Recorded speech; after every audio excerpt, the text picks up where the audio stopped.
आणि आता दिवसभरातल्या मोठ्या टॉप 9 बातम्या। केंद्रीय मंत्री रक्षा खडसेंच्या मुलीची टवाळखोरांकडून छेडछाड। कोथळी गावामधील यात्रेदरम्यान धक्कादायक प्रकार समोर आलाय। रक्षा खडसेंकडून पोलिसात तक्रार।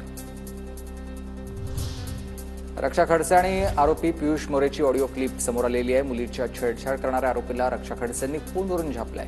टीव्ही 9 मराठी ऑडिओ क्लिपची पुष्टी करत नाही।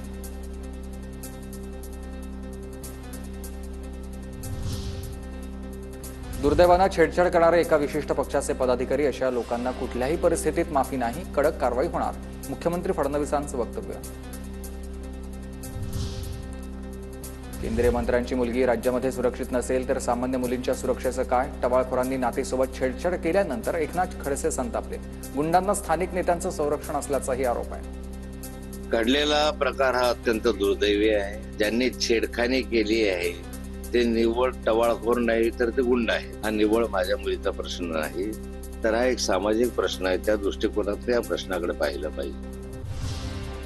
मुलीच्या छेडछाड प्रकरणी रक्षा खडसेंच्या तक्रारीनंतर 6 टवाळखोरांविरोधात पॉक्सो अंतर्गत गुन्हा। 7 आरोपींपैकी एकाला अटक, पोलिसांची माहिती। चेंबूरमधल्या राजकीय पक्षाच्या ऑफिसमधला दारू पार्टीचा व्हिडिओ व्हायरल झालाय। पक्षाचे कार्यकर्ते दारू पार्टी करतानाचा व्हिडिओ समोर आलाय। टीव्ही 9 मराठी संबंधित व्हिडिओची पुष्टी करत नाही।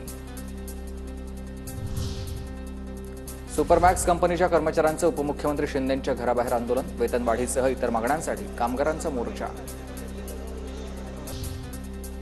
वाल्मिक कराड कैदेत असलेल्या बीड जेलमधील सीसीटीव्ही बंद आहेत। महत्त्वाच्या ठिकाणांचे आणि बराकमधीलच कॅमेरे बंद ठेवण्यात आलेत। कारागृह अधीक्षकांच्या एका पत्रातून ही माहिती समोर आलेली आहे।